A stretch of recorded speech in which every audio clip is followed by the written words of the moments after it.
अधूरी इच्छा और 7 सोने के आम। बहुत पुराना नगर महिष्मती था। वहां के राजा आमेंद्र बाहुबली अपनी मां के बहुत बड़े भक्त थे। वे अपनी माता का बहुत अधिक सम्मान करते थे और उनकी मां भी अपने 2 बेटों भलारदेव और बाहुबली में सबसे अधिक बाहुबली को चाहती थी, क्योंकि वो दयावान था और वही भलारदेव लालची और सत्ता का लोभी था।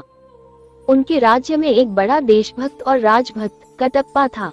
कटप्पा कुछ आवश्यक कार्य से दूसरे राज्य गया हुआ था। एक समय बाहुबली की माता को गंभीर बीमारी ने जकड़ लिया। उनका बहुत उपचार करवाया गया, परंतु उनकी तबीयत में कोई सुधार नहीं हुआ। तब दूसरे नगर के एक बड़े वैद्य को बुलाया गया।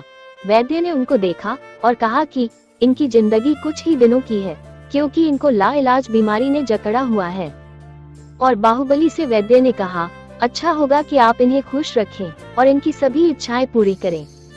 इस पर बाहुबली ने कहा, ऐसा ही होगा। एक दिन सुबह सुबह राजमाता ने कहा कि बाहु मुझे आम खाना है। तब सैनिकों को तत्काल नगर के बगीचे से आम लाने के लिए भेजा गया, लेकिन जब तक आम आते तब तक राजमाता की सांसें रुक गई और उनका स्वर्गवास हो गया। इस घटना ने बाहुबली को अधिक पीड़ा पहुंचाई। उसे इस बात का बहुत अधिक दुख था कि वो अपनी माता की अंतिम इच्छा भी पूरी नहीं कर पाया। इस बात ने उसको कई रातों तक सोने नहीं दिया। तब बाहुबली ने इस बात की चर्चा अपने मंत्रियों से की। इस पर मंत्रियों ने उन्हें ब्राह्मणों से इसका समाधान पूछने का सुझाव दिया। अगले दिन नगर के जाने माने ब्राह्मणों को राज दरबार में बुलवाया गया और उनसे इसका समस्या का समाधान पूछा गया। तब ब्राह्मणों ने कहा, महाराज, आपकी माता की अंतिम इच्छा पूरी ना होने के कारण वो प्रेतयोनि में भटक रही है और वही आपको सपने में आकर परेशान करती है। इस पर बाहुबली ने कहा, क्या इसका कोई उपाय है जिससे मेरी माता की अंतिम इच्छा पूरी हो जाए और उनको प्रेतयोनि से मुक्ति भी मिल जाए। तब इस पर ब्राह्मणों ने कहा, महाराज, इसका एक ही उपाय है कि आप 7 सोने के आम बनवाए और उन्हें 7 ब्राह्मणों को दान कर दे, जिससे वे आम आपकी माता को प्राप्त हो जाएगा और इस प्रकार उनकी अंतिम इच्छा पूरी हो जाएगी। बाहुबली ने ऐसा ही किया।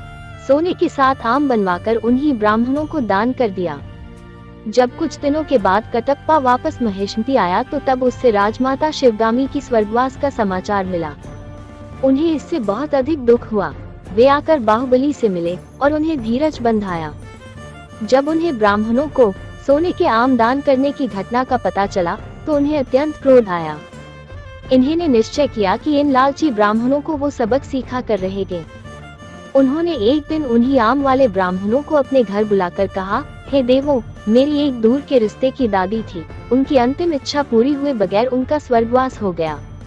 वो अब मेरे सपने में आकर मुझे बार बार अपनी अधूरी इच्छा पूरी करने की बात कहती है। मैंने आपके बारे में बहुत सुना है। आपने ही महाराज बाहुबली की माता की अधूरी इच्छा पूरी कराई है। मैं आपसे निवेदन करता हूँ कि आप मेरी दादी की भी अंतिम अधूरी इच्छा पूरी करा दे। तब ब्राह्मणों ने पूछा कि इनकी क्या इच्छा थी। इस पर कटप्पा ने कहा कि हे देव, मैंने अपनी दादी की इच्छानुसार सामग्री आपको भेंट करने हेतु तैयार कर लिया है। कृपया कर इन्हें स्वीकार करें। और ऐसा कहकर उन्होंने सभी 7 ब्राह्मणों को आसन में बैठाकर 7 लोहे के सरिया से दरवा दिया, जिससे सभी ब्राह्मणों का शरीर जल गया और उनके शरीर में छाले आ गए। सभी ब्राह्मण गुस्से से आग बबूला हो गए।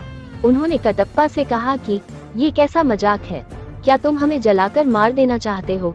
इस पर कटप्पा ने हाथ जोड़कर कहा, महाराज, मेरी दादी को अंतिम दिनों में भयंकर शीत हो गई थी, जिसके कारण वो लोहे की गर्म सरिया से खुद को दागना चाहती थी, परंतु वे ऐसा कर पाती उससे पहले ही उनका स्वर्गवास हो गया, इसलिए मैंने ऐसा किया।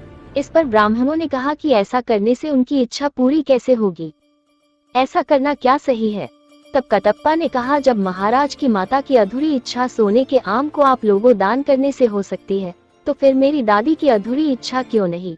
जब ब्राह्मणों ने ऐसी बातें कटप्पा से सुनी तो उन्हें समझ में आ गया कि इन्होंने हमें सबक सिखाने के लिए ही ये सब किया है। उन्होंने कटप्पा से हाथ जोड़कर क्षमा मांगी और भविष्य में कभी लोगों को कर्म कांड के नाम पर ना लूटने का वचन दिया। इस प्रकार से कटप्पा ने अपनी सूझबूझ से अपने नगर के पथ भ्रष्ट ब्राह्मणों की सही राह पर लाया।